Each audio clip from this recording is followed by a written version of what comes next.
démontrable.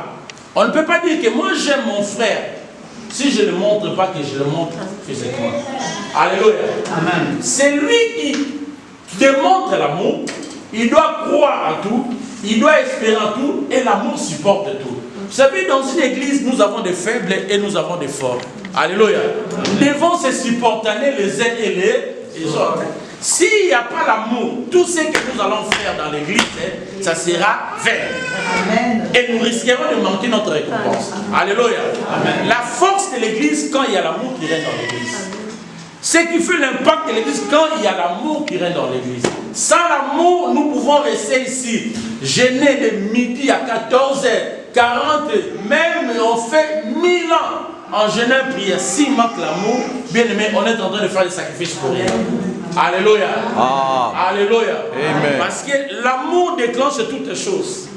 L'amour croit en toutes les choses. L'amour espère en toutes les choses. Et l'amour comprend toutes les choses. C'est pour cela, l'apôtre Paul a dit, même si vous donnez, je me rappelle encore, il y avait un frère, qu'on priait avec lui, à un moment donné, il a passé des moments difficiles. Il était parti, on l'a mis dans, comment on appelle ça, méli-mélo, on devait le refouler, on s'est sacrifié, nous on est parti pour essayer de faire des démarches.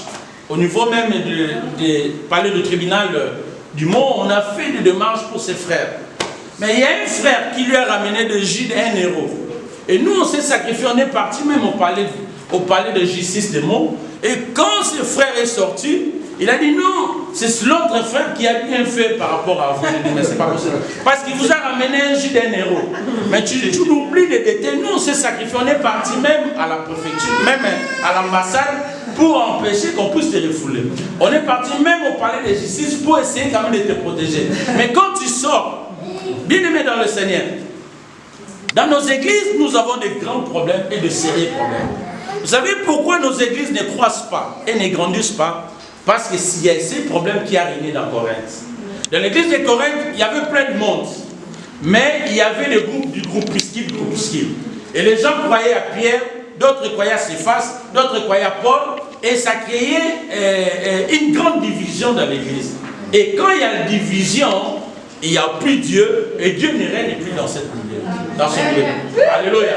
Amen. Alléluia. Amen. Vous savez, le problème du diable, il veut nous diviser. La Bible dit, le voleur vient pour dérober, égorger et détruire.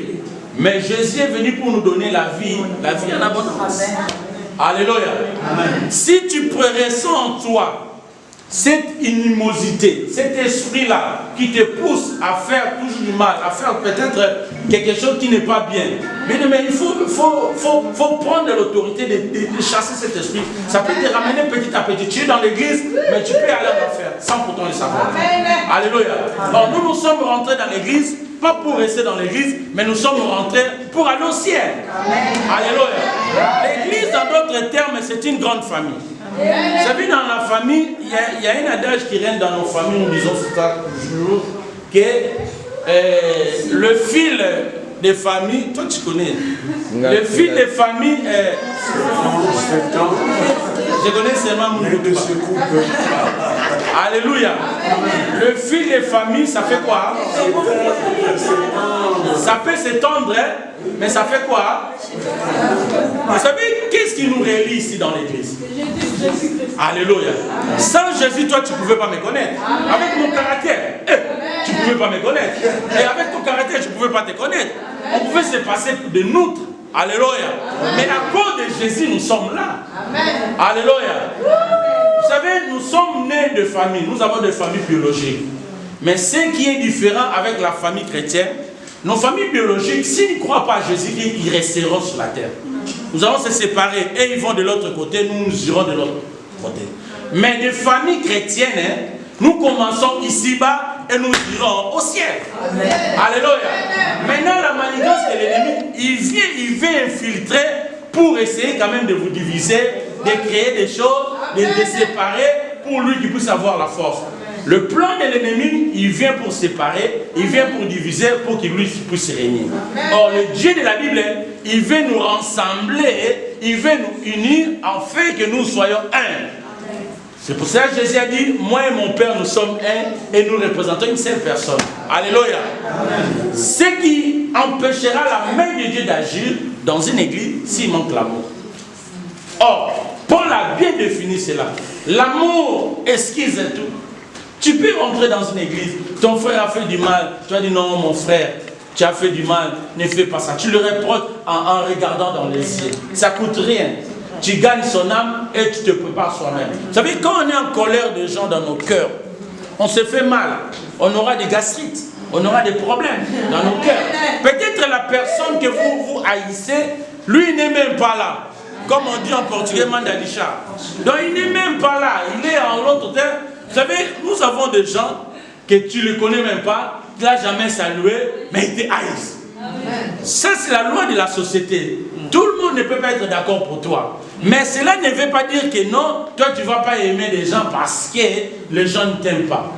La Bible déclare le grand amour en commençant par donner ta vie par rapport aux autres. Alléluia. Amen. Alléluia. Amen. Le diable, il sait. Sion, c'est une grande église. Sion, c'est une grande église. Nous avons une prophétie. Nous avons une prophétie. Moi, je crois à la parole de Dieu. Dieu nous a dit, il arrivera dans la suite des temps. Les gens viendront. Je crois, je ne mourrai pas. Moi, je verrai que les gens seront là. Les gens seront là. Et tu le verras aussi de tes yeux. Mais maintenant, le diable, il sait là où nous allons arriver. Le diable ne nous attaque pas quand on est arrivé au bon port. Mais le diable nous attaque quand on commence. Parce qu'il sait que notre destinée va arriver. La raison pour laquelle il a commencé à attaquer Jésus, pas à la croix, mais il a commencé à attaquer Jésus quand il était né. La Bible déclare un grand roi comme Hérode, avec toute son armée, il a voulu tuer un petit bébé. C'est une réalité. Si quelqu'un te haïsse pour rien, tu dois savoir ta destinée. Alléluia. Et s'il y a 2, 3, 4 personnes te haïssent, c'est que ta destinée est grande. Dans 1 Corinthiens chapitre 7, verset 9, la Bible déclare, tellement il y a une grande porte qui est ouverte dans ta vie, la raison pour laquelle le diable aussi suscitera beaucoup de choses. Alléluia. Amen. Alléluia. Amen. Alléluia. Amen. Alléluia. Amen. Si on peut atteindre son objectif, sa destinée prophétique, mais si et seulement si nous arrivons à comprendre, à s'aimer les uns et les autres. Sans l'amour, on n'est rien. Sans l'amour, je suis en train de transpirer pour rien. Je ne peux pas parler de l'amour ici. Je transpire pour rien et après, j'ai haïs mon frère. Ça ne se fait pas. On est pur, merci ma soeur. On est pur qu'un sorcier, on est pur qu'un sorceresse. Alléluia. Amen. Dans l'église, on ne peut pas voir ça c'est mon louba, ça c'est mon Congo, ça c'est non. Ça n'existe pas dans l'église. Si ça commence à voir des choses comme ça, c'est que vous arrivez petit à petit, vous faites un club, un fan club. Or, dans un fan club, au coach au Simbi, au Koufi, il y a Ophélie. C'est-à-dire, c'est comme si Siri Koti. Alléluia. Mais nous sommes dans la maison de l'Éternel. Ici, il y a la vie. Ici, il y a les gens qui naissent. Ici, il y a les gens qui reçoivent la vie. Et ici, il y a la guérison miracle. C'est pour ça que nous ne pouvons pas empêcher des choses que Dieu nous a dit de s'accomplir à cause de futilités qui peuvent nous empêcher enfin de voir la main de Dieu. Alléluia. Amen. Sans l'amour, bien aimé, on peut rester en gênant, en priant, il n'y aura rien. Alléluia. Amen. Alléluia. Amen. Mais quand il y a l'amour dans nos cœurs, moi j'aime ma soeur, j'aime mon frère, j'aime tel qu'il est, tel qu'il est. Parce qu'avec mon frère biologique, s'il ne prie pas, il restera. Mais avec mon frère, aimé comme il est là, on a commencé ici à Sion, on a galéré à Melek, mais après un temps, on sera au ciel. C'est le frère que je dois choisir. L'une des raisons, dans Luc chapitre 2, la Bible déclare, Marie est venue, Joseph est venu, ils sont venus le jour de la Pâque. Comme Jésus avait 12 ans, il a vu ses amis d'enfance, il est resté à discuter avec ses amis, Marie et Joseph sont partis. En arrivant à Nazareth, ils ont remarqué que non, Jésus n'était pas là. Ils ont dit, mais c'est pas possible. Ah oui, Jésus, ils ont demandé à ses potes, ils ont dit, peut-être qu'il est resté. Quand ils sont retournés à Jérusalem, ils l'ont vu triste, assis. Il était assis avec des docteurs de la loi. Il était en train de les enseigner.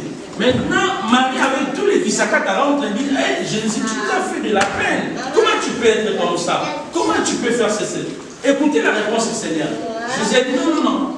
Mon frère et ma soeur, ce n'est pas ceux qui viennent me chercher, mais mon frère et ma soeur, c'est ceux qui font la volonté de mon père. C'est ça.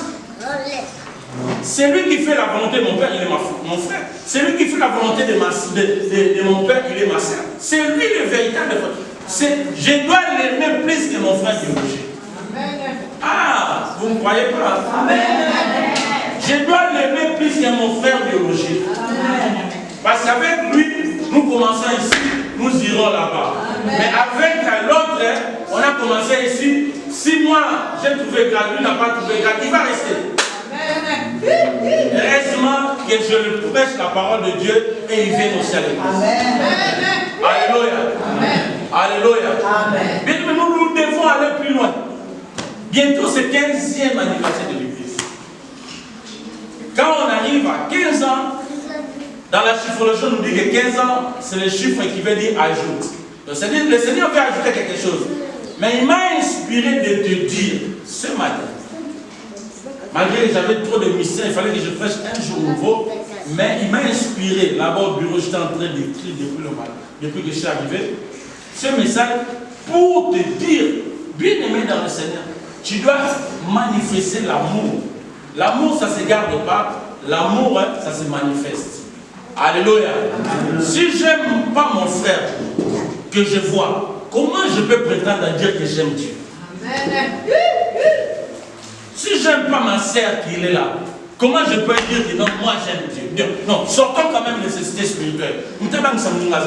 Si tu n'aimes pas ma sœur comme elle est là, comment tu peux me dire non, non, non, c'est salamable. Ça ne peut pas se faire que tu peux dire que non, j'aime pas ma sœur, tu dis que j'aime Dieu. C'est ce qu'ils ont fait les pharisiens. Les pharisiens prétendaient qu'ils voulaient étonner Christ. Alors Jésus dit non, on ne s'étonne pas de moi. Mais j'aimerais que nous allons pas à pas. Vous connaissez toute la loi, c'est bien.